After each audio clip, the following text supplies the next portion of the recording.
There you go. Whenever you get around me, bro, just wear a big ass fucking shirt that covers up those arms, bro. Your arms look like my leg.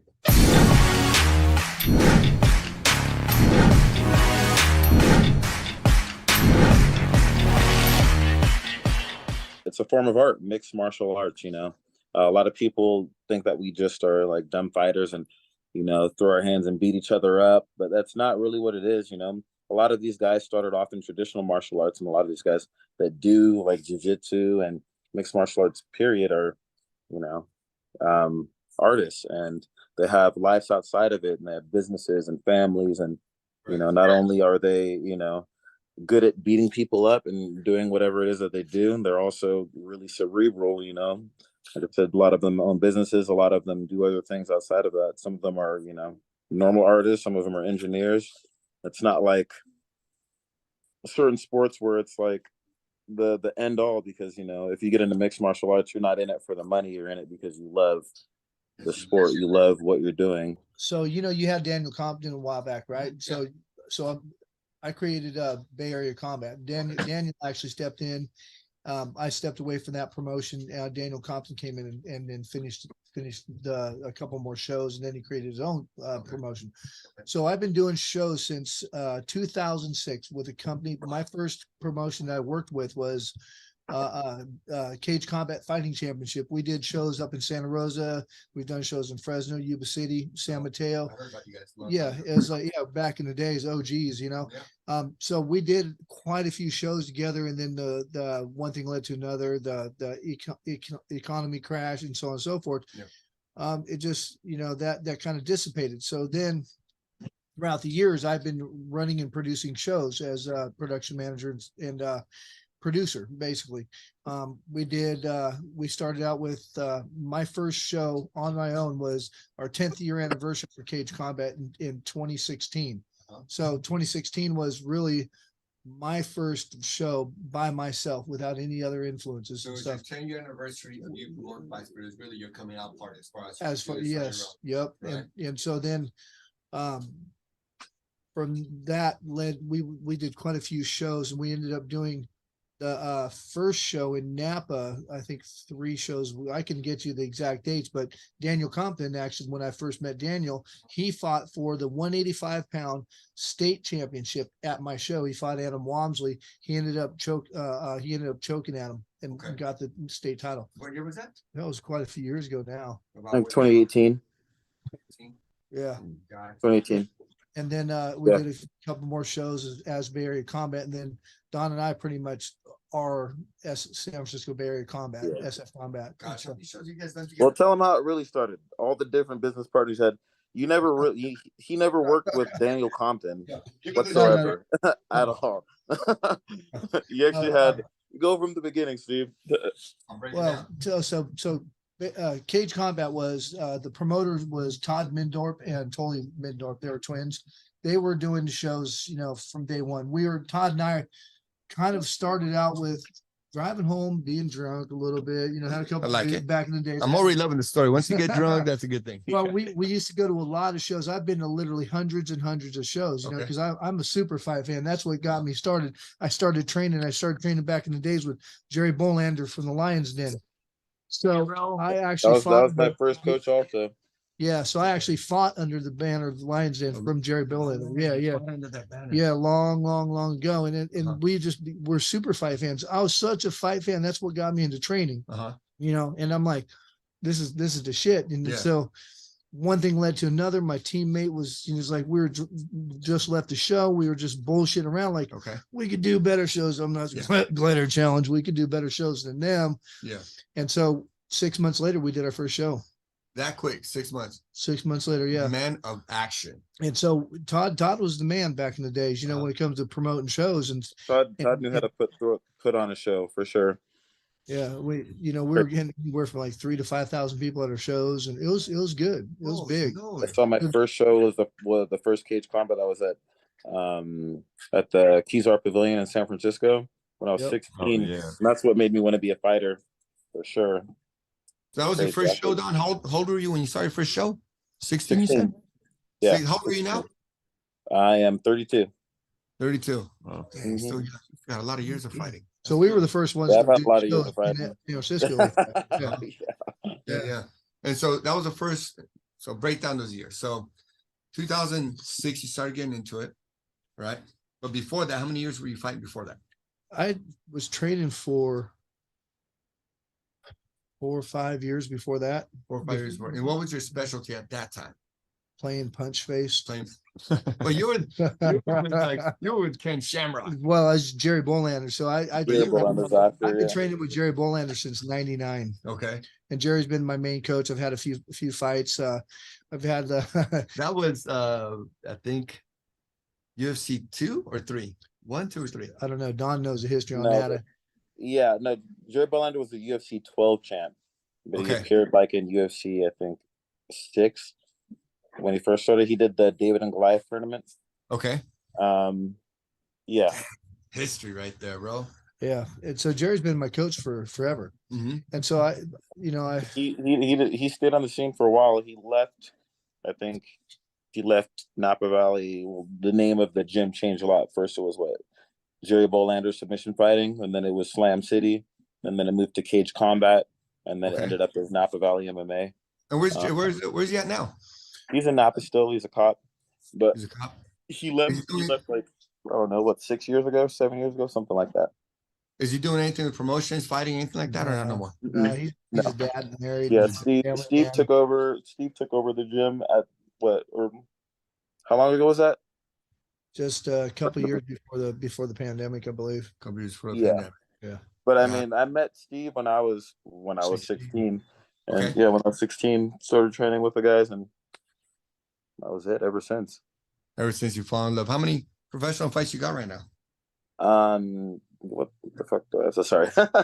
10 pro fights, like 15 amateur fights. 10 pro fights and 15 amateur fights? And you Yeah. started fighting at what age? Like your 19. first fight? 19, you had your first pro fight? Or My amateur first fight, pro right? fight my first pro fight at 24. So it took you 22. 5 years to get to the pros, 5 years of sharpening your blade. Yeah. Now, A few years of layoffs, a few years of injuries sprinkled in there. of course, all that fun stuff of recovery and all that, correct? Yeah.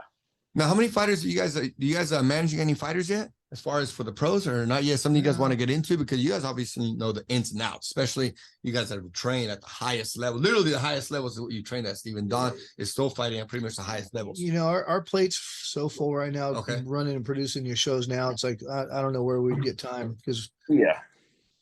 Yeah. Gotcha. Well, I know a guy that's actually thinking about getting into managing fighters. So I'm gonna connect you with that guy. Yeah. Yeah. You. Yeah. No, not me. No, not me. Sure. It seems like you know a lot of fighters. That'd be a good route to go. Yeah. You know? No, because Maybe connect a lot of fighters people.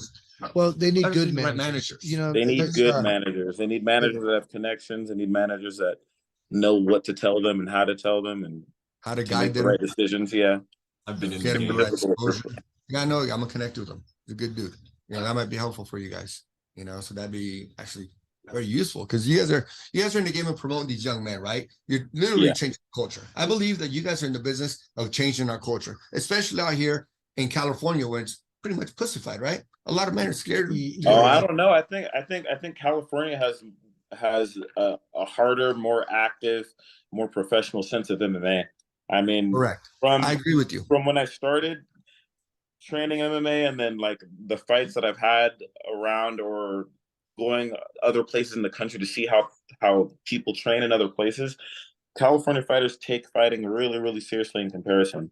But I mean, MMA is such a new sport as it is. People are still learning how to train, where to train, what to do, how to do it, you know. Well, like Miguel says, we got the yin and yang here, correct? Because, you know, we talk about Northern California. We have hubs that have badass fighters, and saying just Northern California, The right? best in the world, San Jose, San Francisco, Sacramento. We got Stockton fighters. And then Southern California, we got, Southern California has, pick a city, bunch of fighters. Right. But then we also got the other side of the manhood, when it's a bunch of fucking, you know, pussy shit. So we got the yin, that's what I'm saying. We got the yin and the yang. And what does the world know California as? They used to know us as the fighting hub, right? Now they know us as Silicon Valley. What is everyone, you know? Think of Yeah. Silicon Well, Valley. Yeah. But that that's is a what good, that's what I'm that is a saying. good thing, though. Yeah, but that's what I'm saying. You guys are changing the culture here. Don, I got a Because- question. Don, I got a question. So you said you've been to other states to see how they fight. What are some other places that you've seen that you compared to the California fight scene? South Carolina, Florida, and meeting fighters that came from gyms around, up and down that side of the coast. Yeah, but again, things have changed a lot in the last few years, even in the last 5 years. Like, I haven't fought much in the last few years, and everything is totally different from when I first started competing, or even when we first started doing shows. Everything is totally different. Fighters expect certain things that they didn't get before. Everybody expects, to be treated like a superstar, even though they haven't even made a name for themselves. It is also the same in the culture of fighting. Like, we didn't. I got a when question first right started there, brother. fighting, we didn't have I got a social question. media. I got a question right there, brother. So right there, you're talking about everyone wants to be treated like a superstar. Yes, the first time they step into the ring. So Yeah. how do you, with that mindset that you got? Because you and Steve understand the game a lot more than they probably will ever understand it, right? Because some Yeah. people, get into mixed martial arts and train for a while and think that they're badass and then fall off. Why do I say that? Because I'm one of those, right? I've been training martial arts my whole young youth, and then I got into being a cop. Now I kind of, focus on being a professional for a while. I'm back in the game again. But what do you tell those people with the mindset that come in like prima donnas thinking I'm badass, I got a good fucking omoplata, I got a good roundhouse kick to the head, I got a good You let them get What do checked. you They're work gonna those? They're gonna fight. They're gonna fight, and they're gonna come back, and they're gonna get beat up by somebody who really takes it serious. But more so than that, is that they have to understand that it's a business that has to be ran, and they have to be a sellable Correct. product. They have to, like, not only be presentable in and outside of the ring, or if they're going to be the opposite side, they still need to be able to put butts in the seats. Like, we'll treat you like a superstar if you want. You want praise, we'll give you praise. If you want videos, we'll make videos for you. Shit that we didn't have when we first started training and fighting, right, Steve, or anybody else that like older than 30. That's We'll get you a video 3 months down the road. Way later. Yeah, right? yeah, 3 months But down the what- road, if there was. But for those guys, it's like I was saying, like, they're gonna get checked at some point in time. But they also need to know that they need to sell themselves, because the game is totally different. If you can't put butts in the seats, then it doesn't matter. You ain't going anywhere. So you guys are looking at these fighters, right, Steve? You're analyzing these. You come from roots that are like pretty much the beginning of the new MMA world. Because we're not talking about, Chuck Norris or Bruce Lee. You're talking about now the new era from when, The new UFC old era. started, the Gracie started. Yeah. And you understand the whole mindset, and you understand everything, all the changes that are coming about. How do you make these fighters understand that this is what you got to do it? How do you pick them? Do you do a little bit of mental training, or do you just kind of pick them? Do you wait for them to reach out to you? I try to educate them as much as I can so that they understand about being a product, because if you can't put butts in the seats, you're there.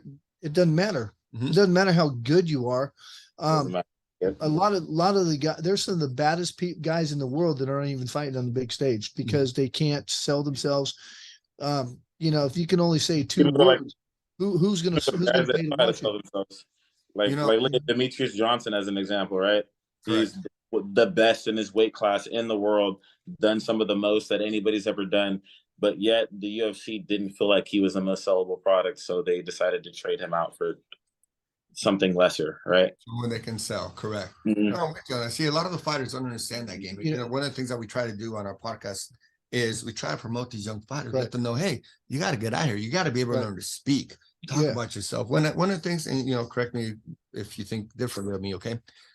When we interview these fighters, I try to tell them, look, us as martial artists, we try to be humble, we try to be chill, because that's what martial arts is.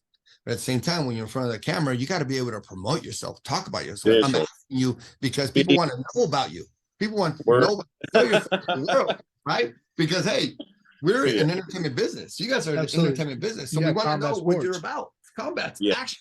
So when we ask you questions, fighters, these guys are both telling you, okay? Don and Steve are telling you, promote yourself. We understand, humble, be chill. But now you're in front of the camera, learn to sell yourself, because they're saying, sell yourself, butts in the seats. Right. Butts in the seats is so important to you. So that's one of the things that, we want to promote all these fighters, Right. So, I tell them, everybody's like, before the fight shows, it's like, I want absolute respect. You know what I mean?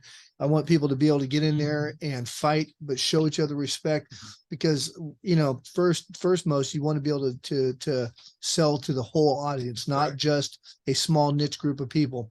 You know what I mean? Because grandmas, grandpas, uncles, aunts, and cousins and stuff want to be able to come to shows Mhm. and be able to watch a good combat Enjoy sports it, be at entertainment peace. Correct. in peace. Exactly. They don't want to have to worry about dudes over here slugging it out because they're wearing different colors. So, you know what I mean? And that's That's real shit. I've been to a lot of shows where The great thing they that know how that's to really act. not the deal with MMA. You get more of that in football and baseball and basketball. In boxing. Yeah. In Right. boxing. Yeah. So I was just Yeah. specifically talking about our show because we have a very unique, like, you know, diverse crowd of people, Mhm. you know what I mean, at our shows because what security's awesome, too. what Don and I do, you know, Mhm. it's like a melting pot of MMA at our Mhm. shows, you know. And your security's on point too, because everywhere you walk, everyone's getting checked, everyone's getting asked. Every exit, Right. there's like 2 to 3 security guards. So if you're watching this and you're thinking about going to an MMA event, but you're kind of scared, come to San Francisco. They got everything taken care of. Like security, Yeah. you walk in and they're checking me the whole time. I'm like dressed in the suit, looking good, looking as professional as I can. They're still checking me like crazy. Yeah. And that's every exit. So security's on point, you know. Yeah, we try. But you know, for the young fighters that are out there, you know, sell that are ourselves, sell it. exactly. Sell it. But these guys are giving you game. I mean, these guys are the OGs of the game. You know, they're telling you exactly what you need to do. And if they're telling you, promote yourself, be on point, be respectful, but you got to talk about your game. So do you know- Steve's giving you game. So do you know it's something that Don's been doing too that I haven't been able to do because I've only been able to grow to a certain point. Okay. As Don's been doing videos and stuff, and we actually got a video team that we can do commercials and so on and so forth. So we Nice. have been to several gyms and creating like reels, like real videos promoting these clubs, not just the fighter, but And the it's just- clubs themselves, you know. Nice. Clubs Really out there cool that to do it. listening, like for all the stuff that we're doing for you guys, it's not cheap. It costs a lot of money, and you know, show us some love. You know, show SF Combat some love. Put your Correct. fighters on the cards.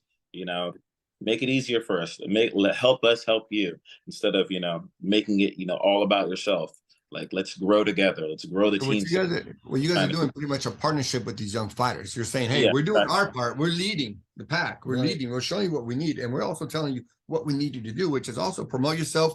Hit us Promote up. yourself. Work together. Give us something to talk about. We want to talk about you guys. That's why they're coming out to the gyms, talking to the fighters, letting the fighters talk, speak what they need to Yeah, speak. absolutely. You know, what else would you and Don need from a fighter to help promote them and more, make the shows better? Because your shows are phenomenal. I think, was it sold out yet? 'Cause it was pretty packed when I showed up. Yeah. I'm very optimistic. I always say I'm like a couple hundred short because Okay. I feel that we can do better, you know, Okay. because I've actually had like I think 1,200 people in there before, Uh-huh. so I know Yeah. what the capacity of the building is, and you know we can always do more. Yeah, you know, and I don't ever want to put myself like, hey, I'm good enough, because I want to provide a better show. I want to have more people in there. I want to, you know, do better each time. You know, Mhm.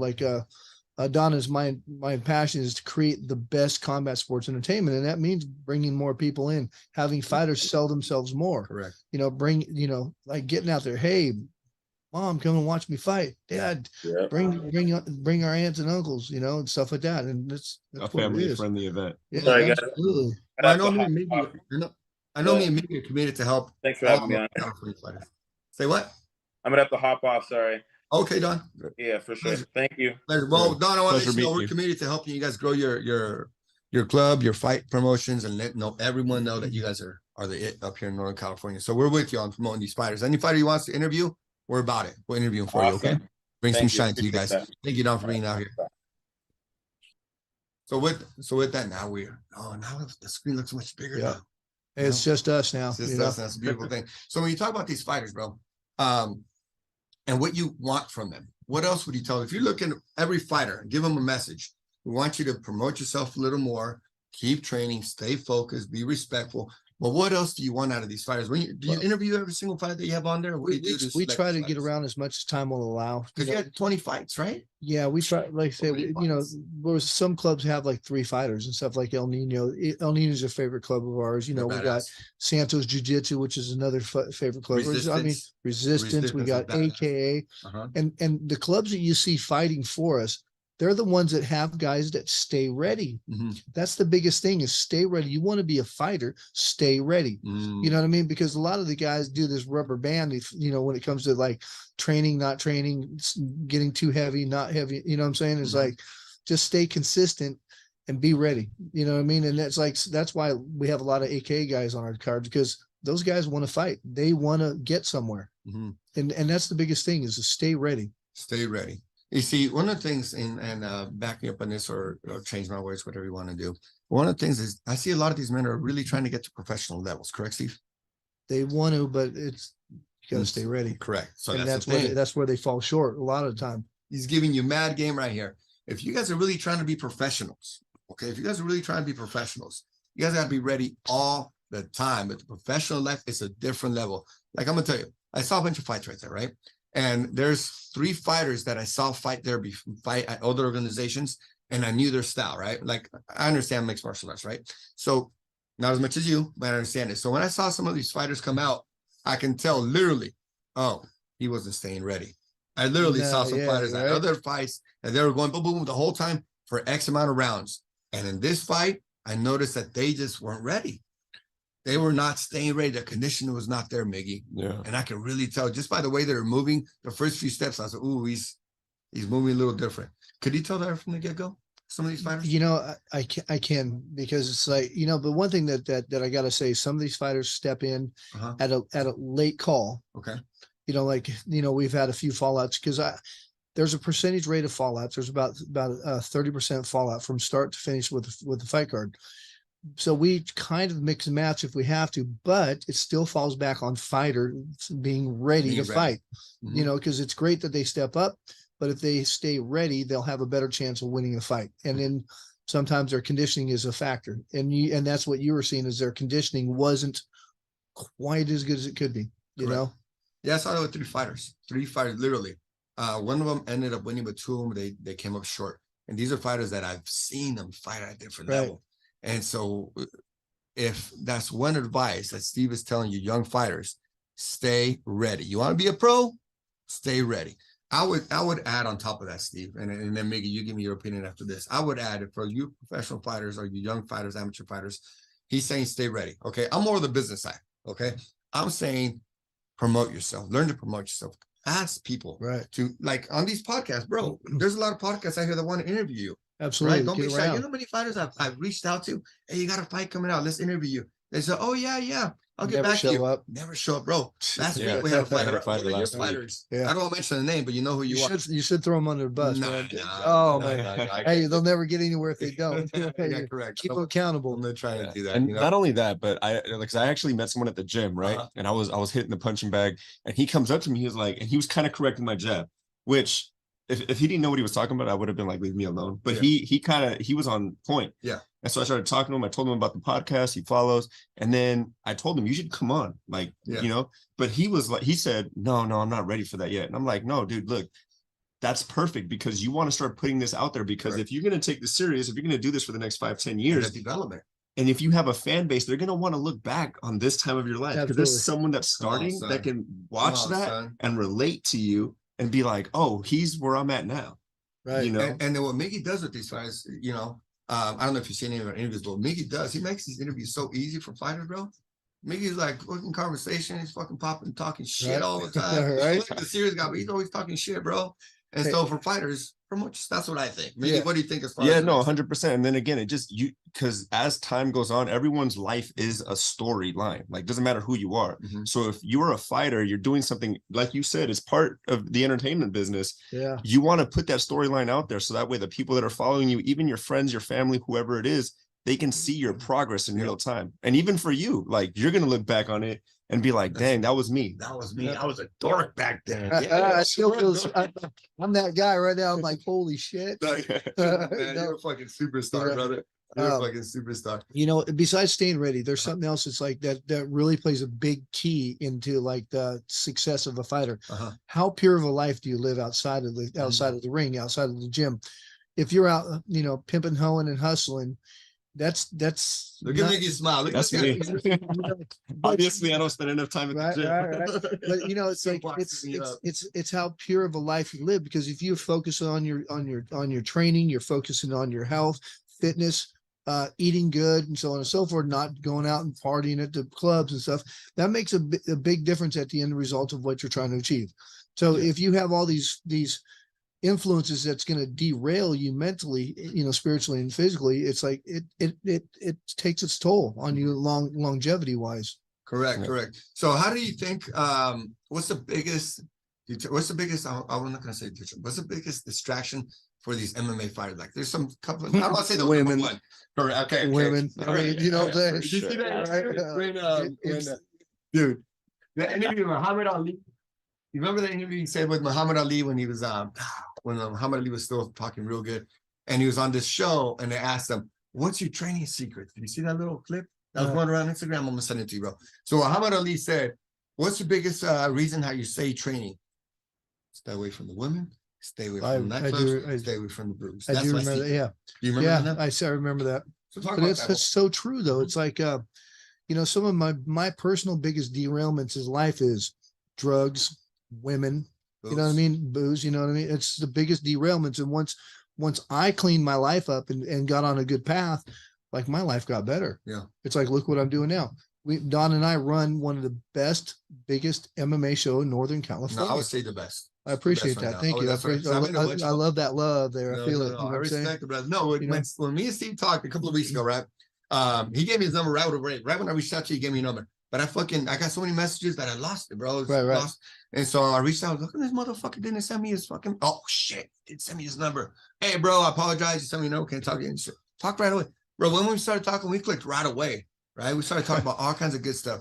And I was like, all right, this is gonna be badass. So one of the things he told me, I was like, you're gonna notice there's a difference. Thank you. There's a difference in my promotion compared to the rest of them, you know? Yeah, I care. And I was like, really? I was like, yeah, because I really care. I show love for these people. I'm giving everything for my fighters. I know what I'm doing for my community. I want to give the best. These guys deserve to shine. And sure enough, when I showed up, bro, it was like, I respect all of them, right? And everyone's going to level up, continue to level up. But as far as all of them that I've been to so far, I think yours is number one. I hate saying number one. It's the most, I feel more secure, and I feel like the biggest promotion, and you had the best belts.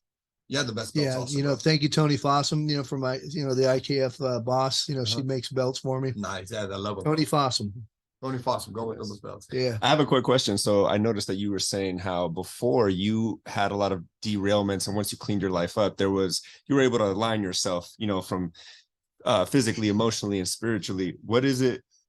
So what is it? What are the, when you say that spiritually, like, what is it that you believe? Like, how did you get that in order? Well, I tell you what, it's some crazy shit. So, okay. So what got me going in this path that I'm on now, it's like people don't understand. Okay. So when you talk about blessings, people think that, oh, blessings, hey, I won the fucking lottery. Yay. What a blessing. Right. No, the blessing that I received was my wife walking out the front door on me. Damn. I'm like, damn, I was broken, behind closed doors, tears. I was a broken man. But that in itself was the turning point of where I'm at today. It took total misery and chaos and just sadness for me to realize, after picking myself up, brushing myself off, and like, wow, that was holding me back from creating what we've created, So, and it was like, and it took meeting a couple not so healthy women and poison. And then so it kind of helped me out to where, like, whoa, I am strong enough to do this stuff. And it's like, and then my partnership with Don, Don I've known Don's one of my best friend. It's like, he's been there for a while, and it's like, through my divorce and so on and so forth, I love my ex-wife. I have nothing bad to say about her. It was time for me to move on.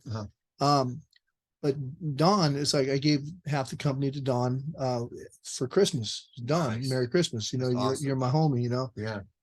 And from that point on, it's like, that was a blessing. That was the biggest, most painful derailment.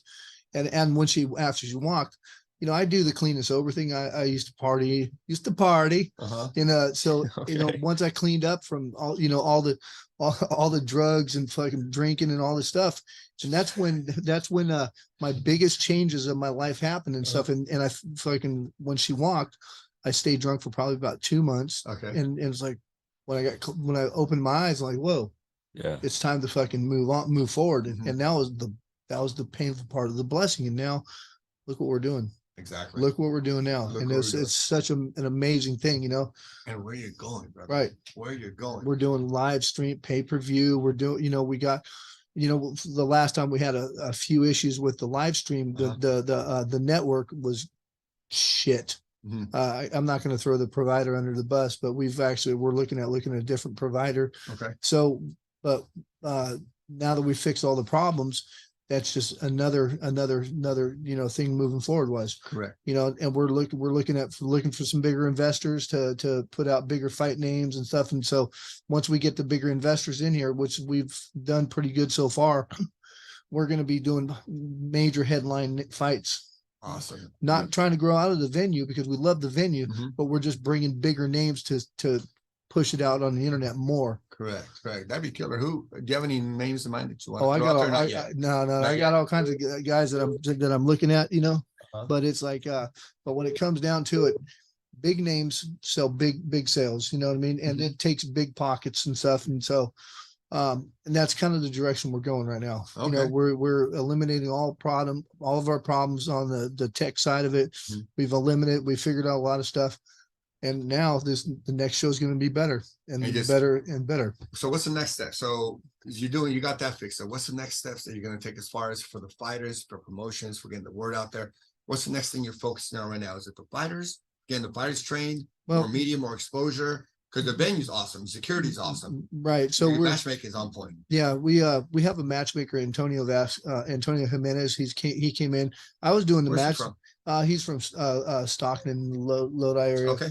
But it's like I brought him on because he does a really Antonio good job. Jimenez. Phenomenal job, Antonio. Yeah, he does a real good job. He's a great team member. Because I've been matchmaking this whole time. All of our shows is like I think he's helped us the last 3, I think. Okay. But it's like before it's been all me, you know, and almost all of our shows have been sellouts. But I just knew that I couldn't do everything because I work. Don and I carry too many hats. Yeah. And so, in order for us to step it up another notch, we have to have more help. You know, so we got outside sales people now. We actually do commercials now for vendors and stuff now. Mhm. So we've stepping our game up even more. We're looking for big pocket investors to actually get bigger fights, and we're going to have some big fight names on our show. Well, I believe it is because, you know, here's the thing, right? You're a giver. I can tell you're a giver. You love fights. You love helping all these young men because you see a future in this for them and for yourself, right? We're all working together in this. And when people see that you're a giver and you're trying to help them out, bro, you're going to continue to attract more and more people. And so what I'm seeing some badass fighters. We talk about badass fighters, bro. These are amateurs that are fighting like pros. Right. Like I saw some of these kids, I was like, whoo-wee. Yeah. This is a different level of amateur fighters. High level stuff. They're like one fight away from turning pro. Right. And these are some kids that you're really helping them level up, understanding, hey, this is what a pro fight looks like. Because this is like the production here. If you haven't been to SF Combat and that pro, you guys all got to go to this. Yeah, we do a lot of different stuff, you know, compared to a lot of the other promotions because I've built a lot of, you know, I got a lot of like people that I've been just tied into because of the path that I'm on. And it's like everybody wants to be a part of something greater than themselves. Correct. You know, that's why I got video screens, you know, big old jumbotrons, and I got all the lights and camera action. You know, we're bringing people in from out of town. Now we're flying fighters in as far as Arizona, even, you know, good merchandise, great security. I think, you know, a big point when I really saw, there was a lot of things that I loved about your organization. Don't forget good food too. Well, I didn't get the food. I was busy talking to all the fighters, but Steve ate, you met Steve, right? Yeah. He was happy with the food. And so maybe I'll try next time. So, well, for sure I'll try next time. I can say I tried the food. Oh, you ate good Mexican food. Oh, yeah. Yeah. It's good stuff. All confirms it's good Mexican food. They're out there eating. I'm over here working, bro. See how much it is, bro? I never have time to sit and, you know, it really sucks for me is I don't even have time to watch the fights because, you know, I'm basically, I'm the conductor, you know, I have a production manager that's actually kind of picking up, and hopefully he's going to be able to pick up and do everything for me where I'm at right now so that I can actually sit back and and just watch the Well, show. if there's anything we can do to be of service to you, brother. Oh, you're doing we it got right you. now. We You're got doing you it right back. now by hyping my show. I appreciate it, for Awesome, having me brother. on here. I No, feel very, badass very show. privileged, Badass. We're privileged to have you. A mind like you that's about love and giving back to our community, Northern California, West Coast. We're about it, bro. It's crazy. It's talking about giving back to the community. Mhm. Something that I do. It's like my homie. I'm not going to put him too much on blast, but one of my guys, Nick, he's been a part of like the recovery houses in the Napa area. So I actually give out a lot of tickets and stuff for them to come and watch the shows, because people being clean and sober can look what we can do sober. Yeah. You know what I mean? It's like, so I give back as much as I can there. And we help out a lot of other like community resources and stuff, in our area. Mm-hmm. Well, that's a lot of great things that you're doing. See, and to me, that's great and all that. To me, the biggest impact that you're doing is for these young men, giving them an opportunity to shine. Because everyone loves mixed martial arts. Some people are like, oh yeah, how do I get my name out there? How do I get seen? Right. And what you're doing? You had 20 fights, correct? I think we had 18, I think. Yeah, I know one fell out because they fought in the back, right? Tell me about that one. You didn't hear about Wait, that? Oh, what? that was, yeah. Like, what happened to that one? Oh, they fought in the back. It was a huge misunderstanding. Shit happens, and at that point when people are in back and They're ready. they're ready to fight. Yeah, and the emotions are they're like they're just up there, Mhm. And there was a misunderstanding about the fight. I made some special arrangements for this one fighter to come up and fight. Okay. I plugged him for his medical. I plugged him for his camo fees and some other stuff. Uh-huh. Got him a ride up there to the event. Made it special arrangements to get him weighed in. And what had ended up happening is that he had it. Well, the other guy was supposed to weigh in, and the kid didn't even make the agreed weight. Uh-huh. You know what I'm saying? But he didn't. It was supposed to be at a lesser weight.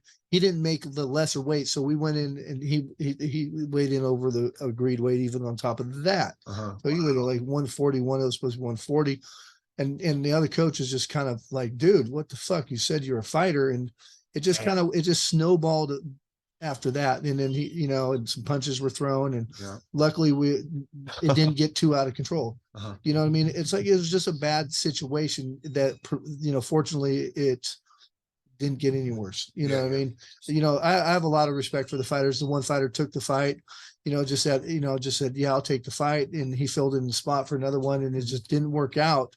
Like I say, I don't have nothing bad to say about the fighters. Mhm. I would have been mad at the situation too on both sides, because, It's too bad. yeah, it is. It's unfortunate because these men work so hard. Absolutely. And it's just like a little slip of the tongue, and you got to catch a motherfucker in a bad fucking timing, and he's fucking on. Yeah. And that's too bad, But I would recommend for those type of situations, just shut the fuck up.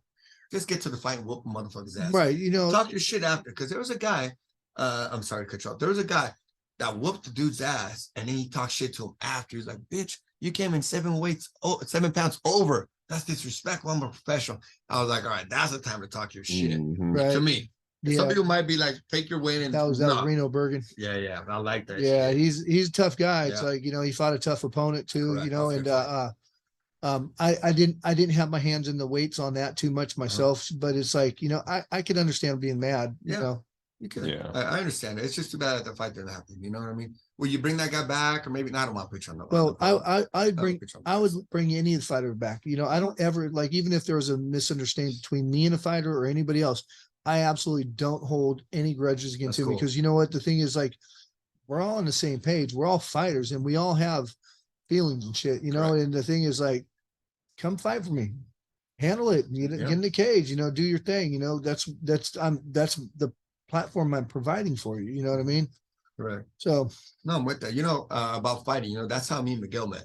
oh, nice. First You time- fight each other. Literally, Yeah. the first time we met, gloves, fucking each other up in the face. Nice. That's literally how we met. That's how we met, That's bro. awesome. And he says he didn't like me because I don't know, because I was fat. he's the fucking fattest or whatever. he's trying to help He goes He was bigger than me. He was going hard. I was like, I don't like this guy.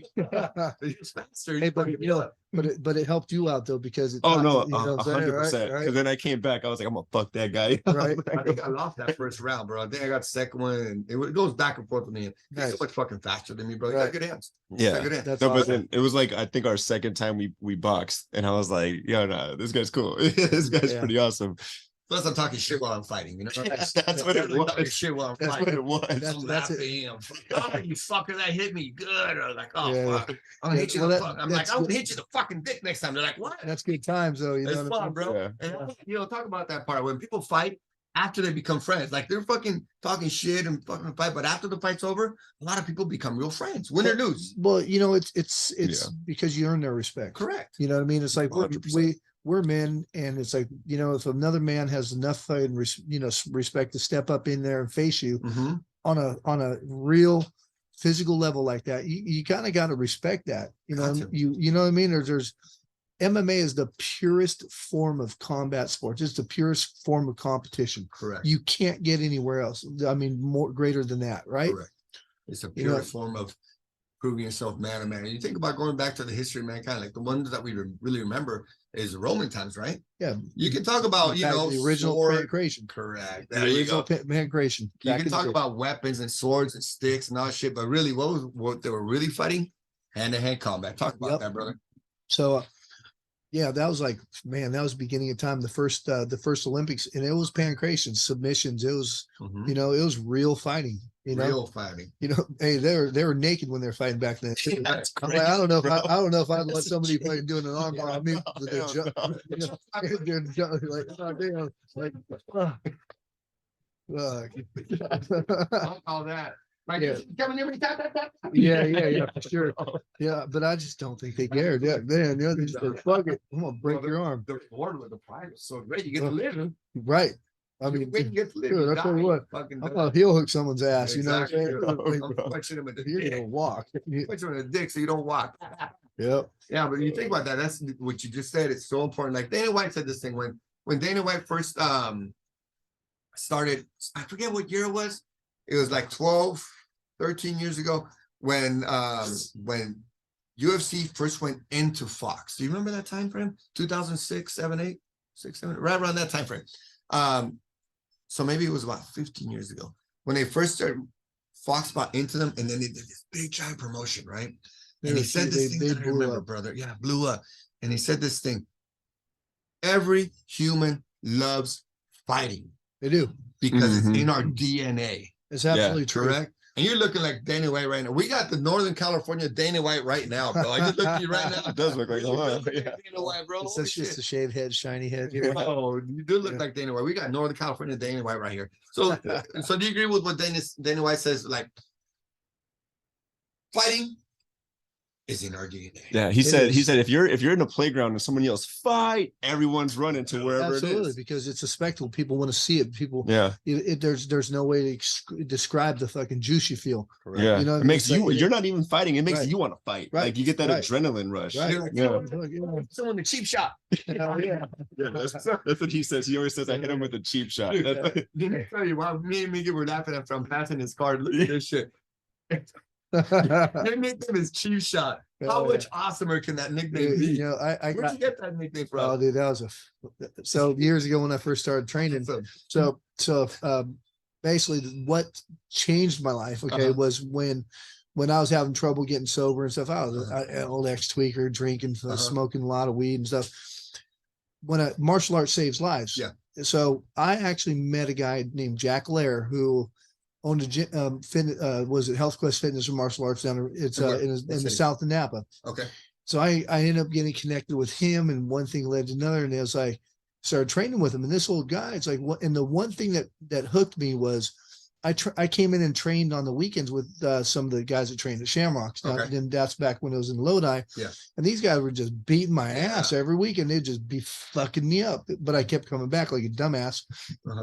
or I don't know how you Fucking man. you know, and then so Jack's like, hey, when you get tired of getting beaten up, let me come to my class and I'll teach you some things so that Okay. you can beat them up. Okay.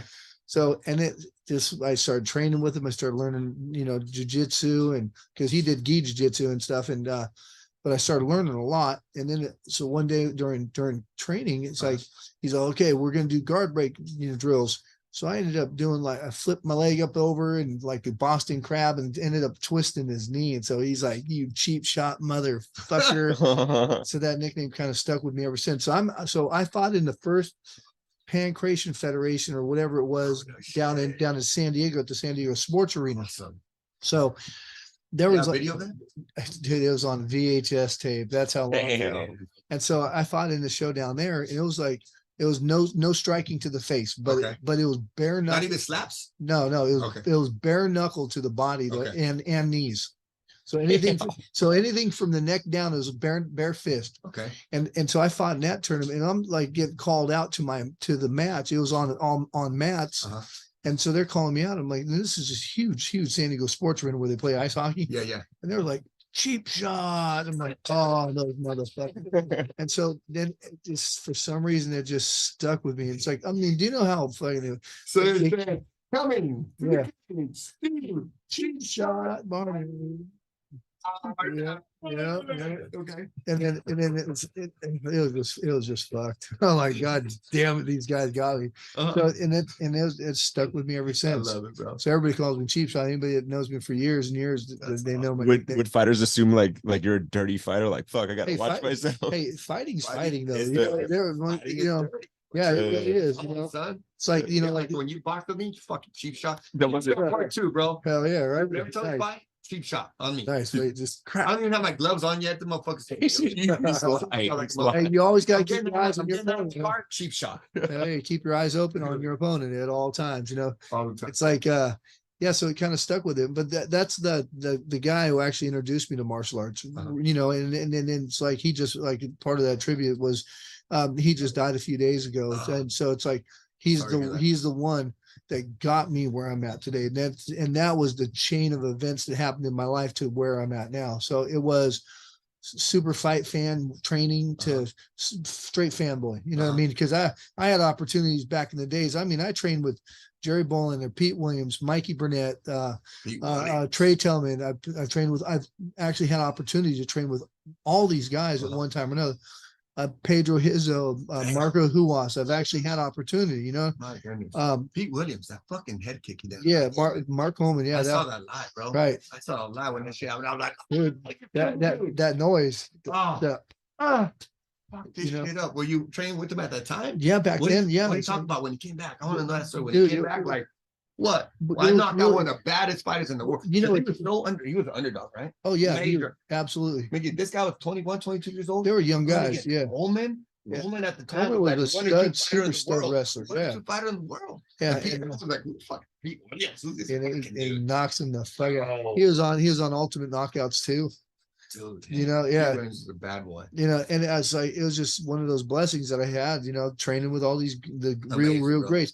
I wrestled with Joe Daddy Stevens when he was 17, and he already had like 9 pro fights, and I didn't know who the kid was at the time because his he come to Napa once in a What's while. your daddy? Is he still in Santa Rosa? Or was he? No, Joe Daddy's down south. He's down in Hemet or something I like thought that. he was a product of Santa Rosa. No, that's Dave Terrell. Okay. Dave Terrell's Dave's NorCal Fight Alliance. Okay, gotcha. So he's So daddy's always been south? yeah. Okay. But that guy's like, he's a stud, it's Yeah. like, when he was 17 when I wrestled, and a fucking full grown adult, and this fucking kid's twisting me up Dude, into a fucking pretzel. that's God superstar. damn. Bro, that's amazing. Yeah, in 9 pro fights the time I met him. Dude, Isn't how that awesome cool? is that? Yeah. See the history that you got on that, right? And so you think about that, right? You got a lot of history in that. And then what's happening right now and what you are literally creating, what you are creating right now, you had 18 fights. Usually you're going to have 19, 20 fights. These fights, this whole weekend that we just had with you, right? You know how many people are going to be talking about that shit? About A you? lot. Bro, this is A what we lot. talking about. You think about these fights. People, it's happened almost 30 years ago, 26, 24 years ago? And we're still talking about it. This weekend, people are going to be talking about this and what Absolutely. you created for the next decades to come. Yep. And now our video is even better. Then they're going to come back to this podcast and be like, dude, that guy right there, Steve, cheap shot, Barnett, Hell yeah. gave me all of this future, the confidence. you He know, opened the the- doors and I opportunities. gotta say that it's like, you know, like I'm trying to stay humble about this because if Uh-huh. it wasn't for Don, you know, Don, in my opinion, is my key to success. You know what I mean? Because Don, I've been friends with Don ever since he was like 16 years old. I've driven hundreds and hundreds and hundreds of miles, getting hotel rooms just to help him get to where he is at. And it's we've flown across the country fucking a couple different times to fights and stuff. Yeah, You know, Don's squared away. Don actually made it to the XFC fighter tryouts when, you know, when it was on HD Net Fights. Wow. We went and he won the 5-fight contract. He won that shit. Oh shit. You know, he beat out like 400 or 500 people. And he was the number one winner of it. Damn. That's a superstar right there. Right. And you see him. When I saw him, I was like, it's not normal. Yeah, he's fat right now though. I'm not gonna call him a fat fuck. Yeah, so I'm not gonna call you a fat fuck, dog. No, but you look fucking. Yeah, good. he's You always look in real good shape. You know, he's Yeah. the fucking guy. You know what I mean? And And then he speaks about those interviews what Don does. right, That's like, bro, this is like super professional level. Right. The way he asks questions, he doesn't stutter. He Yeah. says the right words. He gets the right information. Makes the fighter comfortable after a fight. Because Mickey, these fights coming out. These fights are on adrenaline, right? They're Mhm. adrenaline Absolutely. up right there. Now they're relaxing. They're happy, but they're trying to relax. And the way Don makes them so comfortable at the interviews is spectacular. Well done, Don. I mean, the way he makes them relax and gets all the right questions and makes them, you know, speak about their fight, breaks it Yeah. all down. And Don understands the fighting, he's the good. positions. and He's all real that. So good. You know. it's phenomenal.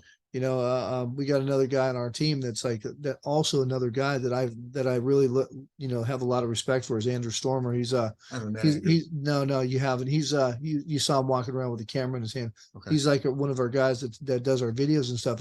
And the key things in our lives that are like growing us. Those are very important keys. You know what I Yeah. mean? Like Jack Laird got me into martial arts. My partnership with Don, you know, my wife leaving me, these things that chain of events have happened in my life is really the important things that got me here. You know, Andrews, I didn't even realize it was just shooting the shit with him, just talking shit one night and then finding out like, dude fucking does videos. Well, hey, this opens up a different market for us. Uh-huh. Now we're doing commercials. Dang. Isn't that crazy That's shit? awesome. That's And awesome. It's only expanding. Yeah, we provide more than any of these other promotions provide Mhm. at a real reasonable cost too. Correct. You know, Well, you said it to me when we were speaking, and I was like, all right, motherfucker, let's see if it's true. And sure enough, everything you said was absolutely right. right. Everything you said was phenomenal. So what do you think with everything that's going on? I know every show you learn more and more. Where do you think your show is going to grow? What are you thinking about growing, expanding, getting better at? What aspect of your promotion right now? What do you and Don talk about? You know, What's your next challenge? well, our biggest goal right now is to actually get a bigger headline names on the card, you know, Okay. because like we can clean up the inside of the venue a little bit, you know what I mean? It's like we can do a couple things there. You know, we're looking at putting a couple monitors above the cage, Okay. a little bit more slap in our sound system. Mhm. But for the most part, we're at our, like with the venue itself, we're right where we want to be. Okay. You know what I mean? It's just later on, we're going to try to grow the online presence, the bigger names and stuff like that. And then we got a couple other things we're thinking about doing shows in a couple of other locations. Okay. We Napa Valley, the Napa Valley Expo is our home base Uh-huh. because we don't want to leave that place. We Yeah. love it. Corey, one of the It's a phenomenal runs the place. fairgrounds, Phenomenal he place. does such a great Mhm. job with us, you know, as a business. They work well with us, Mhm. or we work well with them, however you want to put Both. it. It's a great partnership. Now Valley Expo, if you ever need to do stuff, come up to the wine country, you know, Correct. right? Yep. So once we get bigger names, and then it's like it's endless what we can So accomplish. how many do you have another event the rest of this year, or is that Yeah, we got another one October 28th, And then after that, in January. December. so you got two more? Yeah, and we're looking at one that's not on the book yet, but November 4th up in Northern California. So it's October, November, and December. Right. Bro. Yeah, so we're gonna that's be busy. phenomenal, bro. Let us help you out. Let us interview any of your fighters, you know, that you want to promote. Let us interview them, bring them this, you know, more training as far as being in front of the camera. Let us bring more shine for these young You know, men, it's amazing. It's like, you know, once you get somebody in front of a camera, then you see the fucking like deer in headlights. And you Correct. notice that, like, Correct. oh shit, oh, what do I say? The Correct. camera's on. I'm like, dude, just relax. Yeah, just relax. Relax. It don't fucking matter. Even if you fuck up, it don't matter. Yeah, with Miggy here, bro, Miggy will have a fucking Right. laughing and shit, bro. Hey, that's important, It's There like is. the comfort of the people you're doing it with, it makes it easy. You don't have to pull their teeth. But see, here's one of the things. You're developing fighters. You're not also developing, what'd you say? Get your butts in this seat. Right. Once these people understand the character of these young men, what they're about, they're going to want to come see this guy. Okay, you're on the podcast for 30 minutes, 40 minutes to get to know his personality, where he's from, where his struggles are, his ups and downs, raised by two parents, raised by a single mom, raised by a single dad, whatever it is. And you get to know this guy. You're like, I want to see what this guy does. They come out to the fight event. Yeah. And these fighters are getting more and more shine. And these guys understand, oh man, I got love from the public. Oh yeah. I got love for the public. People want to watch me fight. Yes, people want to watch you fight, but don't be scared to come on camera. Don't be shy. Like I said, all my MMA fighters, mixed martial artists, we want to be humble and shit. But this is also a business. It's showtime, son. Yeah. It's showtime. First business and then personality. Correct. It's like I've actually met a lot of really good people in the mixed martial arts world. I have a real good friend, John Santos, out of Santos Jiu-Jitsu. They produce a lot of real good guys. Where they at? Out of Santa Ramon. Okay. Really good group of guys. I go there when I was training. Before I was injured, I'd go up there and train once every 3 weeks or so. They're part of the Scrap Pack. Gilbert Melendez, I've got really good friends with the Scrap Pack guys. I've Ron Kessler from AK. It's like there's a really big group of good guys. Real good men. For sure. And that's what we need to produce. Because we were talking about something outside about like we're trying to produce good quality men, stand-up men, something that seems to be like what we're leaning into is like a lot of people aren't as good in stand-up as they could be, it seems like in some areas. And so hopefully by what we're providing actually helps everybody and grow, as people, as human beings. Correct. Well, keep expanding on that because what we were talking about, that was pretty something that is not talked about often. Well, because people are so concerned about being politically correct. Correct. It's like if you don't, you see, the thing is like, you don't have to like somebody, but if they're willing to talk to you about something, you got to show them respect and love. You know what I mean? Just because if something doesn't fit down in your alignment, in your direction, in your life, doesn't mean you have to cancel them or dislike them or call them names because they don't think like you. I like the fact that people don't think like me. Yeah. You know what I mean? It's like, I respect anybody's point of view or opinion or their path in life. And I think that's another thing, like in the MMA world, this is the best thing about the MMA. If they really got a problem, they'll step into a cage and handle their shit. You know what I'm saying? Right? I'm right to the whole thing. Saying, right? You get in the ring. Right. Disagree, get in the ring. Right. You see, it's like, we live in this cancel culture PC world. It's like, because like now it's like, if somebody doesn't like what somebody says, then they'll try to cancel them out. I get called names and all kinds of bad shit, just because I don't agree with somebody's fucking program doesn't mean that I'm gonna fucking judge them. Yeah. Because I don't care what other people do as long as they don't force me to. As long as they ain't stealing from me or hurting me. That's it. Yeah. Right. Yeah, like they can believe whatever they want, but if they're a genuine person, they come off as a good person in the interactions I have with them, then what would I have an issue with them for? Right. Exactly. Like, I don't. It's a lot of lack of respect. Yeah. Me and Miggy disagree on a lot of shit. He's so wrong on most stuff, and I'm always right. Right. I don't judge him. That sounds like me and Don. Me and Don don't always agree, but we're willing to talk it out. Yeah. And, what I mean? And we have a great management team because of it. Exactly. So one of the things, what are you going to do after change the subject a little bit? Now, you told me you're going to be taking a trip. Where are you taking a trip to? Oh, shit. Here we go. This is it. So, okay, check it out. Ladies and gentlemen, boys and girls, children of all ages, mostly men are going to be watching this. We're going to talk about a little something that this guy's got some wisdom. So, when I went through my divorce and stuff, I actually was kind of like leaning towards, This is guy talk. Right? So there's a lot of dumb men here. It's like keep doing the same stupid shit over and over and over and expecting different results. Right. So like I analyze my own personal, I have a lot of flaws and a lot of things that I don't like about myself that I've been working on. But a lot of people don't fix what's broken. They just keep doing the same thing and expecting different results. So like It's like I'm pretty concerned. it's being not lack of self what is it? No, being self-critical, like being allowing yourself to be honest and be like, no, I fucked up here. I could do better with that.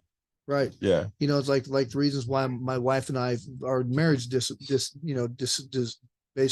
dissolved. It's like, I worked on everything that my part, but so I figured out like, okay, so if this is not working, what do I do? So I ended up like looking at different cultures and stuff, like, because I'm pretty conservative, in my beliefs, I believe in love of my family. I have a faith in my God, in which I don't push on anybody, but it's like my belief, so I'm like, I love the Philippines. So I ended up going to the Philippines and going back and forth. I met a family that's like loves me, we're friends, this family. So I go stay with them. And it's like, everybody's, oh, you're chasing women. Well, it's a pretty conservative culture, you know what I mean? And so it's like, that's family culture. It's love, family, love, Christianity. It's like, and that's my thing, you know what I mean? Yeah. But they're non-judgy. They're not, it's a pretty, Filipinos are the greatest people in the world. It's like, I love the islands.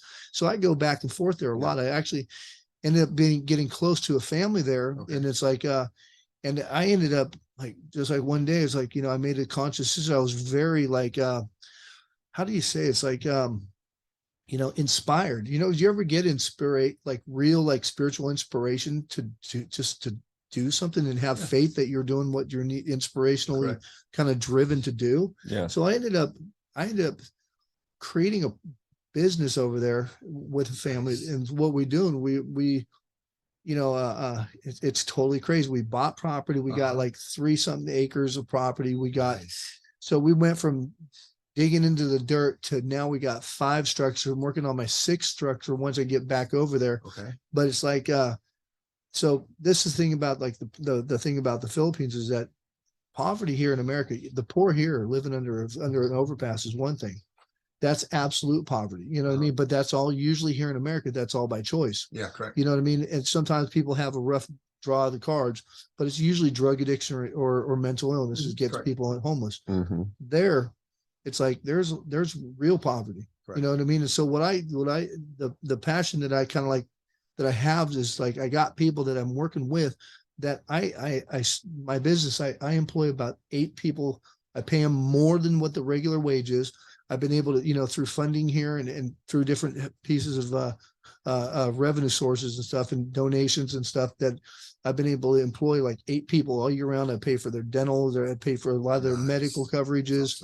I paid for one of the guys broke his leg, and their medical cover sucks over there. So I'm able to help out. One of my friends helped a lady by the name of Tammy Burton, who used to sing my national anthem.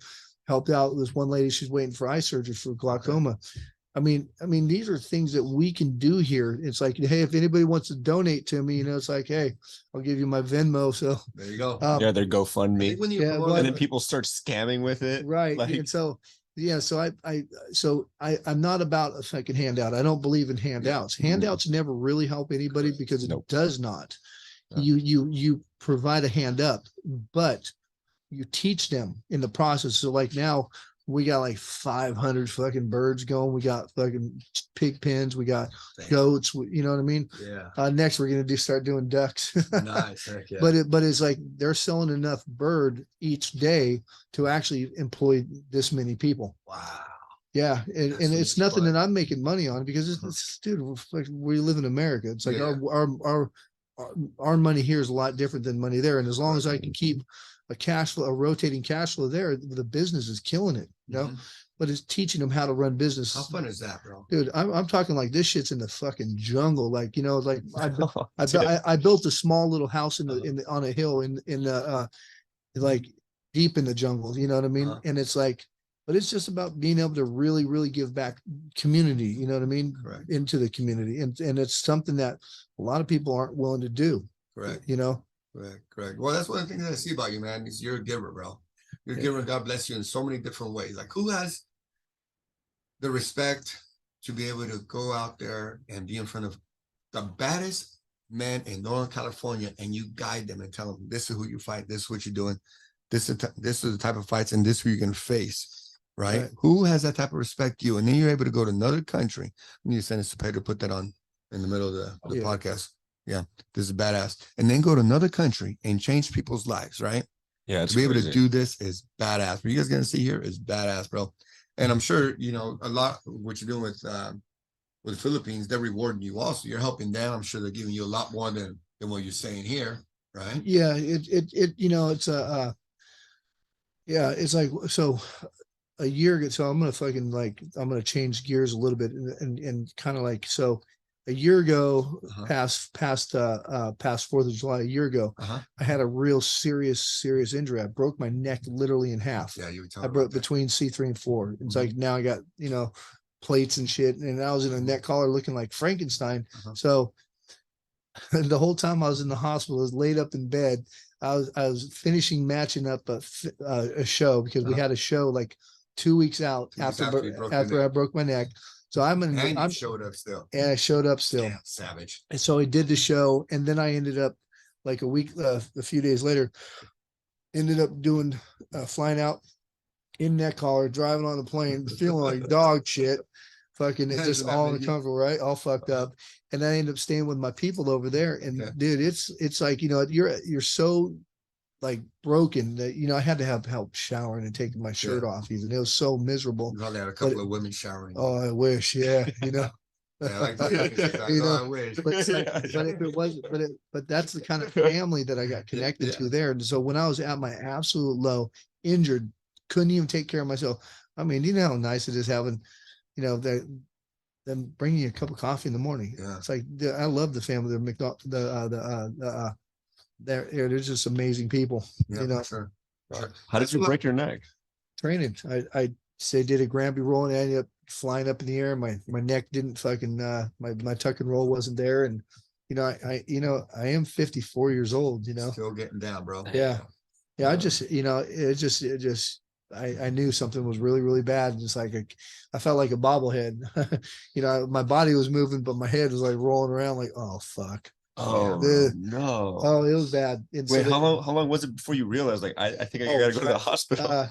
Right then, because I tried to get up, my body was moving up, my head was flopping around. I'm like, oh, this is bad. Oh my goodness. This is bad. And so, but yeah, so ever since then, like that's where like I really knew that like, wow, I you know, traveling back and forth to the Philippines is the right answer. It is what I need to do. You know what I mean? And then doing the business with the family and stuff, dude, it's really rewarding. Mm-hmm. That's killer, bro. And so with the family you have out there, tell me about the lifestyle because people want to know about the women. Talk about the women out there, how they take care of men, not only American women, just men in general. How do they take care of the men out there? It's really family oriented, and it's like something that's like that we don't seem. It's everybody's lost touch with it here What do because you think that is? well, I truly believe feminism has really done a lot of damage to the family unit. I believe, brother, because, I believe I believe feminism is the enemy of family. It is the enemy of I believe family it's the because so like it's like it's promoted leaving your family behind here because you don't feel happy. Correct. Because you know, even what I've learned in relationships and stuff, your relationships only last as long as somebody feels good. You know, instead of really sitting down and working on things now, Right. it makes it It's a with commitment. all the internet and availability to different directions you can go with, you know, relationships. Now it's like you just swipe right. Hey, what's up? New one, and it makes it the availability and the lack of committal here. It's like it's a lot different. You know, there it's like that the just in the Philippines itself it's you get married once. Mm-hmm. It's illegal. It's against the law to get a divorce. Right. Oh, You can damn, get, you for real? can, Against the law. There's That's not even pretty law. tight. You just can't. well, it is pretty tight. Badass. Everybody says, oh, well, you know, you're a foreigner, you're going to get ripped off. You know, people They don't understand the value of love, bro. no, and the thing is the family unit is really, you know, under attack here. Correct. And it's like, you know, 100%. and it's like, you know, You got more history than that. Since when has it been under attack, bro?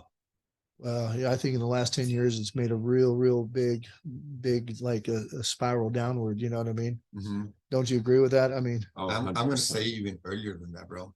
From my personal experience, even earlier than that, feminism was already hidden.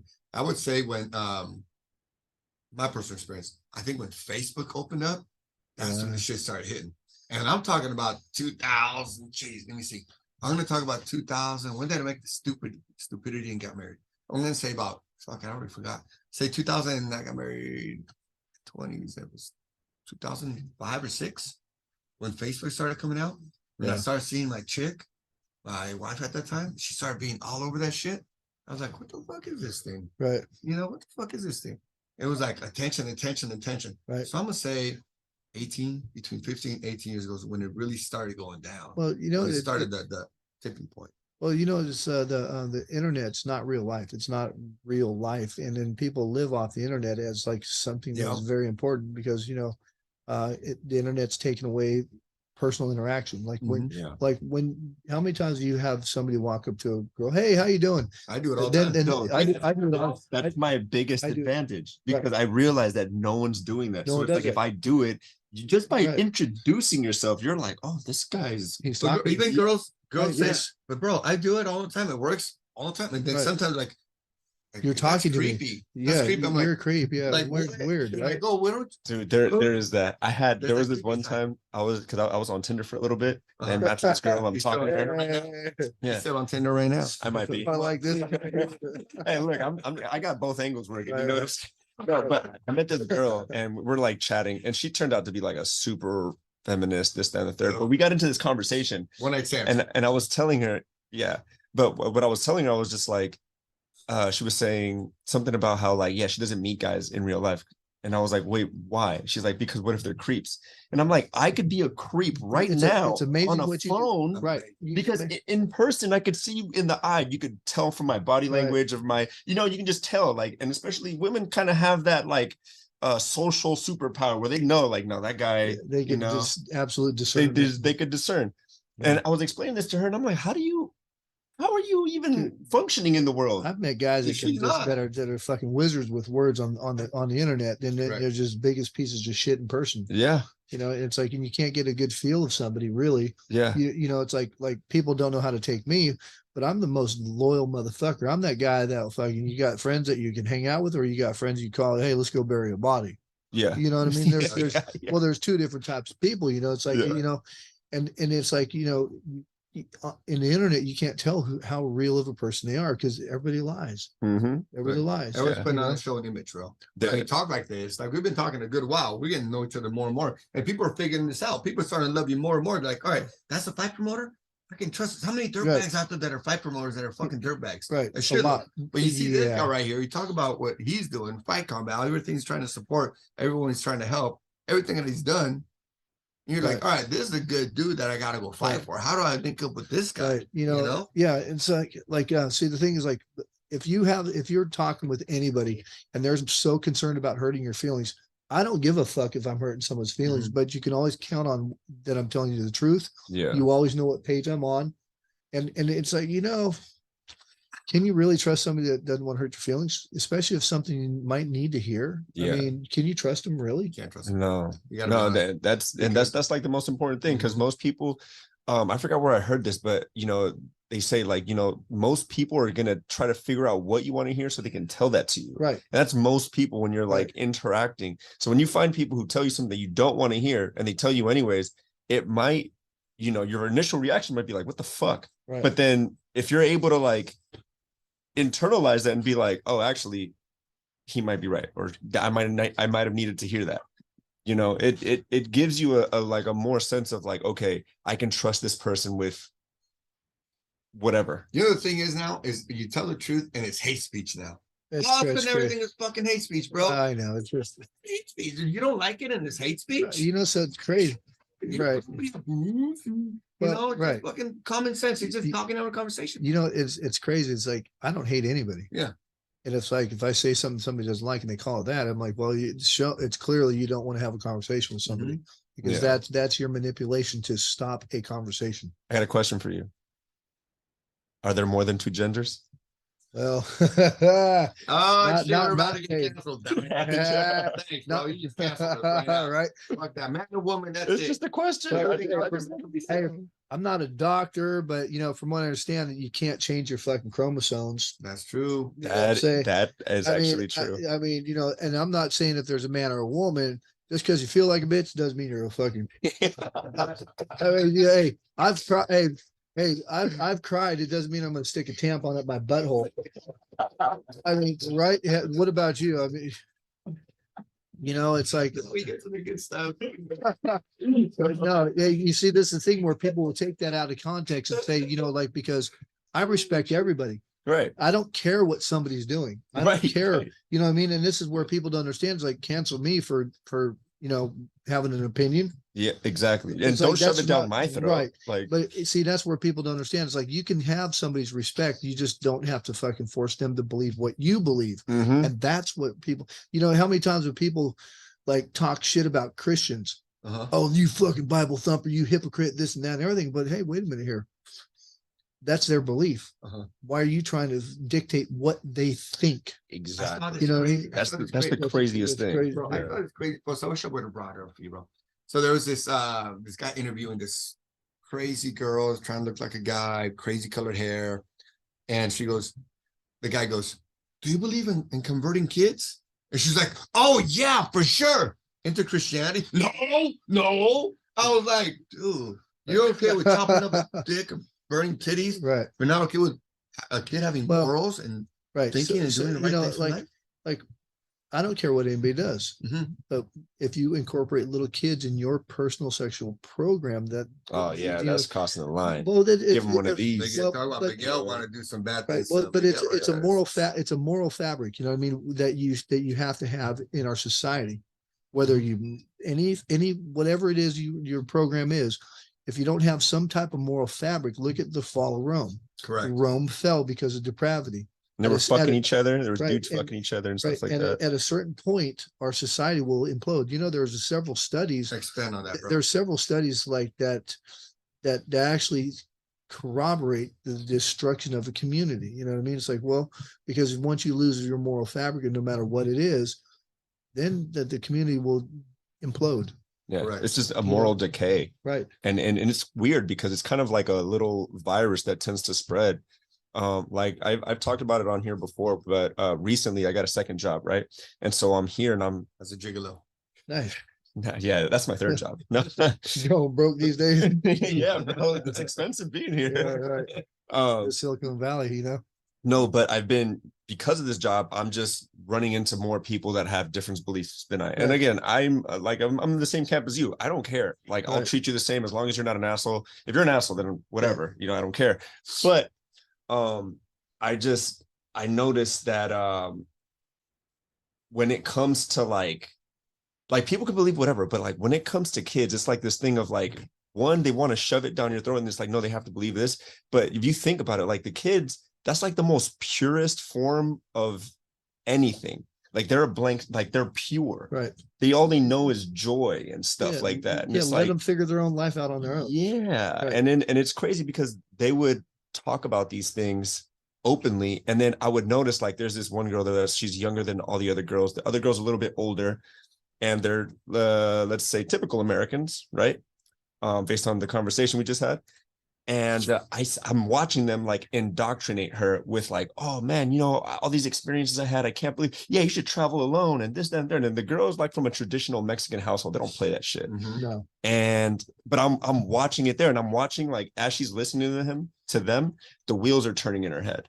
And I'm looking at it like, that's crazy. It's happening Like on right the here. spot, it's happening, Right. right? Yeah, I was like washing So- dishes and I'm looking at it like, oh shit. And that's where people really don't understand. It's like, somebody being in someone's ear and manipulating them mentally. Yeah. It's like, do what you It want to do. says the seed, right? Right. Yeah. The seed in the Bible goes both ways. Right. The good seed and the bad seed. A And it perfect doesn't seed help. can grow this good or can grow this bad. And it doesn't help that when you go on social media, that's what they're propagating like over and over and Right. over again. They're not talking about tradition. Like if you want traditional Catholic, Christian, Islam, whatever, you got to like look for it. You can find it's there, but you got to Right. look for it. Whereas if you just hop on social media, they're just bombarding you with like super degenerate, like just behavior, yeah, depravity, depravity. Yeah. it's like and that's the funniest thing too, because like think of what I sell. I sell violence, I sell sex, and I sell liquor. I sell all angles of Pure depravity. violence. Oh, so that's Pure pure. it is pure violence. So it's like, Yeah. you got to figure out like where, I But feel that's that, mankind, though. right. People think it's bad. I think it's good because it's mankind. This is what we've Right. always. What did we talk about earlier about the Romans? Right. It's ever since way back when. Mm-hmm. But it's like I'd like to think that I'm like creating the platform to do it in the right setting. Place. Yeah. In a safe place. I think it's a great thing you're doing, man. I don't think it's anything bad with it. Violence, chicks in bikinis, and some beer. That's cool. There's always been that, but it's a safe environment. Right. It's a weekend thing. And see like my work crew, most of the people are clean and sober. Most of them, like the girls I got, they both college girls. They're my ring car girls, a couple of beautiful ladies. They single? I don't know. Hey. We got we gotta get you girls on our podcast. They would love to be here too. Hey, be on here with bikinis. One next to him, one next to me. I can arrange that, but it's like, like we have like a moral code. Just like we open our show before anybody gets in the building. It's like we open our show with a prayer with my crew. Nice. That's cool. We introduce all of our lead workers and stuff, people that have been there and stuff, it's like, and most of the people that work for us have some type of tie with us somewhere, some way, like Mel, for instance, Melissa, she runs my VIP bar. I've known her for quite a while. She's done quite a few shows, but these people, she cares about my success. There's times when our show hasn't made money, no one's getting paid. None of my workers, her husband's, he's my fight coordinator back. How many people do you know that run these shows out here that have a full production team? And my guys, they're all tied to me somehow, some way. They're all friends and family, and it's like, we run our show like a small UFC show because we have production managers. We got, general manager manage everything. My production manager. We got post interview. Yeah, we do interviews. We do security. I got managers that run everything. It's like for being a small show, we cover every angle. You know? Yeah, no, you told me it was gonna be like that. I was like, okay, we'll see, bro. Right. Oh, I did see. Right, like, yeah. Badass, bro. Yeah. What do you think you're missing from your production, or what do you want to change and improve? Not change, but improve and get better on. What do you think? There's a couple of things I'd like to add into there, like video monitors and stuff on each side of the cage. I'd like to have a different trussing light out when the fighters walk out, a little bit different. Okay. I want to black out the upper ceiling part so that the light's in the back of the warm-up area. You can't see it, so that the light filter doesn't affect the audience. Just a couple things like that. Well, those seem like simple fixes. What about with your workers, with your team? What would you like to improve on? I don't want to say change because really my experience was phenomenal. Everyone who works with Steve, phenomenal job. You guys are outstanding. Everyone, there's not a single bad experience, a bad conversation to have with anybody. Now I was talking to a lot of security. I was going around talking to everyone. The guy in the back with the 400 fighters. I was talking to him. The guy was in charge of the curtain. Everyone was phenomenal. Right. So I'm not going to say anyone did bad because I can't say anything bad. I was walking around talking to all kinds of people. Yeah. What would you like to improve as far as that? The whole production right there. I'd like to have a couple more people in that have the same passion for the show as I do, that can help me just do a couple things around the show. Because like you said, we got wait staff. I'm the only production that has wait staff in our VIP area. I'm the only one that has tables like that. How much? And let's talk about that. How much does a table cost? For how many people? How does that work? $1,700 and you have 8 people there. Okay. But you get a true VIP experience. That's cheap, bro. That's cheap. It is $1,700. Yeah, bro. And you get true. Right. We works, bro. That's right. Cool. Go ahead. We supply a server. We supply free water, chips, salsa. But my tables are first come. They get served first, and then everybody else. And then that's cheap, bro. $1,700 for 8 people. Right. Because of the way it's set up, it is just like a perfect view. Every table had like a perfect view. Right. Everything was safe. It's like, man, and a lot of people say this. Okay, check this out. A lot of people say, okay, I like to go to Santana Row, right? And drinks are double the price. Oh yeah, double the price. We got a great coffee shop right there too. I go down there all the time. Cool. It's badass. So the drinks are there like double the price, right? And my friends are like, oh, not my. my older friends would be like, oh, hey, well, why do you like to go to Centennial Road? The drinks are like double or triple the price. The experience. And I'm like, bro, Yeah, the experience. the experience. That's all the right? hot girls are walking around. There's the girls out here are not that hot, to be honest. But if they're anywhere, they're there. Right. They're walking around And there. here's the other thing. Let me add on top of that, the experience, okay? But just like when I was part of the different parts of San Jose or Gilroy or whatever, but you go there to Santana Row and you don't have this problem. You really don't have this problem. But the reason I like to go to Santana Row is I'm paying double or triple the price. But I'm not having no riffraff.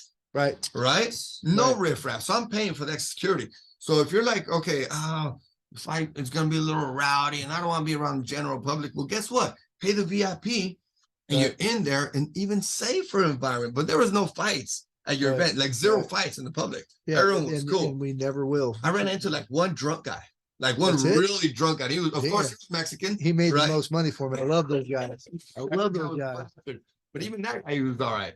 Everyone was not even that many drunks. It was Right. like buzz, little light thing. Right. One guy, I found one guy drunk. I was talking, working the Right. crowd, And so if you're like saying, oh, I don't want to go because pay the $1,700, 8 people, that's a fucking steal. Right. That's a Yeah. heck of a price, bro. And then you get the VIP experience. Like if you're Yeah. doing a team building experience, I can make package deals for companies and stuff. All they got to do is reach out to us and we could do, Oh, that's cool. Bro, yeah, That's bro, you're yeah, onto something, man. yeah. Wow. I think you need to promote that. I think, for such a great show that you have, because it's a show. Right. And from start to finish, how many hours was that? It's like 3 to 4. I'd say 3. About 3 to 4 Yeah. hours. Okay. So imagine this for a team building for a company, you get 8 people, you get two tables. You get to hang out with your team, sitting down, Yeah. talking shit, watching fights. In between every fight, there's like, how many minutes in between each fight? What would you say? We figured about 4 to 5 minutes in between. 4 to each 5. fight. I thought a little bit longer. Maybe. It felt a little bit longer. We try to time it out to where it's like, because it's in between rounds is a minute. So we figured 9 minutes if it's a full fight, Mhm. 9 plus 11 minutes per fight. I thought it was actually a little bit longer, brother. And then, in between fights. then my guys are already having the guys in back staged up, ready to rock and Mhm. roll. Once they exit, then that's when the sound guy, because my sound guy is another one, Marlo. Uh-huh. He's been there from day one with us, and so he knows he's cued. Boom, that fighter's song comes on. Yeah. Lights hit that fucking curtain, then they walk. Nice. Yeah. You have to be going on. So you think about this for like events, for companies. You get 2 tables. You get 1 or 2 tables, and you're out there. You're in between fights. That's when the fight's going on, you're focused. But in between rounds, you're talking shit. I'm with Cristobal talking shit, blah, blah, blah. Then the fight's end, and you get a break between 4, I would say between 4 and 7 minutes before the next fight starts. Bathroom break, go get food. You're talking to your friends, your coworkers. This is a great place to bring companies, man. It is. It's this really is- good. And this is such a different type of event. Who gets to go? I'm like, I told Steve, right? You met Steve. Yes. Horrible name. And so I told Steve, okay, he invited me to an MMA fight over here, Legends I like also Right. there in San Jose. Good people there. I've been in martial arts my whole life, right? And I've been to Strike Force, right? That's where I met Nino and Right. Nino. So I've been Strike Force, other little fights, but then I kind of got away from it for some silly reason, right? And when he invited me to Legends right here in San Jose, I was like, bro, I've been missing out on MMA fights forever. I'm a mixed martial artist. I know I'm good at this shit, right? And I'm not going to these events because I didn't know about it. Right. One of the things that I think that all MMA companies are missing out on, all your promotions, all your fight organizations are missing out on, is the right promotions, getting the word out, bro. Right. Really getting the word out. And then talking like this, people saying, hey, these events are super safe. People are like, I don't want to bring my kids just in case a fight happens. Well, guess what? Right here, San Francisco Combat is probably the safest place where you can bring your kids. Dude, it's Give 'em a good Napa Valley, experience. baby. Bro, Napa Valley. But you guys have it going on, bro. Bougie. Yeah. Yeah, you ever come up with your Bougie, pinkies bro. up, You guys have so many things going on, bro. If people actually like, That's pretty see cool though. what's going on, Yeah, Yeah. right. Because you wouldn't think, I'm gonna go to Napa. Oh, to wine taste? No, to watch a Watch bunch a of dudes fight. bunch of beat each other Right, up. You know, like that's pretty cool. watch the beautiful Yeah. art of mixed martial. I think there's no, and you're going to back me up on this. I think, you think about the arts, right? Painting, the art of painting, singing, poetry, ceramics, all this crazy fucking arts. I think there's no more beautiful art than the art of mixed martial arts. Right. To be able to take a man that's been training to fight, and you go up against him, you're crashing bone versus bone. You're Yeah. literally crashing bone versus bone and say, who's going to come out on top? Can I dominate your body into submission, knock you out, choke you, submit you, make you quit? That is the most beautiful art because that's a mindset. That's a it's chess. struggle. That's, oh, bro, It's a the war. you know, see, fighting is probably more intellectual than anybody can even ever imagine. You know, because it's like dumb guys don't last. No, they don't last. They don't, and it's like the guys that are real good at it are really, really incredibly smart Really people. smart, bro. Very articulate. They can actually put things together because it's chess. You know, one move, you know, goes into another move, into another move. Mhm. You know, like Putting the patterns together, understanding, recognizing the game, recognize how the body works. Yep. You know, that's a beautiful art. People don't understand that. But if you are curious about stepping into a gym, you should. You know, no one's gonna hurt you. And if you want to experience a phenomenal situation as far as being able to write a promotion, I strongly suggest you go to San Francisco Combat, support a man like this. You know, I appreciate it too. You know, it's like whatever you guys can do, come out and watch a good show. Bro, we will continue to come out there. And like I said, any fighter that you want us to promote, send them our way. We'll interview them, you know, put them into, let the world know about them, right? Anything else you want to say before we take off, Steve? Well, you know, I'd like to say some of my thanks to my sponsors, you know, Pleasures Please. Unlimited in Napa, you know, hey, if you can't do it, pleasures can, you know. Yeah, my buddy Ed, he's a real strong player for me. He's helped me out a lot. And you know, Trade Brewing, you know, it's some of the best small brewery beer in Northern California. You know, the best craft. I don't drink even, but I know. Thank you. I appreciate that. You know, I'd like to shout out to Don for being such a good, strong teammate. You know, Nick Ward, our production manager, Antonio Jimenez, my matchmaker. You know, Michael Stagner, who's another one of our silent partners, kind of does a lot of the back room stuff. You know, and Mel, my VIP fucking boss. She's, you know, these people are real key players. You know, it's like they don't get enough recognition. Who's in charge of security, brother? Those are. I mean, I felt if I put so much emphasis on security because so many people are like tentative about going to a fight event, right? But I walked in, I get to feel like this is super safe. Who's in charge of security? Well, I have one of my homies, David Rodriguez. I've known him since he was a little kid in Napa. Great job, David. He brings one of his guys in, and he's kind of overseeing my, you know, because when he was working for the fairgrounds, he was the lead for the security that used to come in, the yellow coats that used to work there. But he actually works for me now, you know, and doing my events for me. Nice. And so he knows exactly what I want, and I always got him on headset, and he does a great job. Fighters, contact this man if you want to get on this next shows. You got October what? October 28th. October 28th. Oh shit, I'm going somewhere on October 28th. Yeah, you're going to Napa. Going to Napa? You're going to Napa. That's where you're going. And then the next one is when? We're tentatively got something on November 4th. We got something September 28th and now October 28th. Awesome. October 28th in Napa. November is when? November 4th. We're looking at. It's not on the books yet. And then fighters, pay attention. And then we got another show. I think it's December 16th. Actually, let me check that out and make sure. Because there's spots open for fighters. So if you're a young up and coming fighter, we want to get the shine on you, all that hard work that you've been doing. You want to be a professional fighter. You just want to experience what it is to get in the cage. Contact my man right here, Steve Cheap Shot Barnett.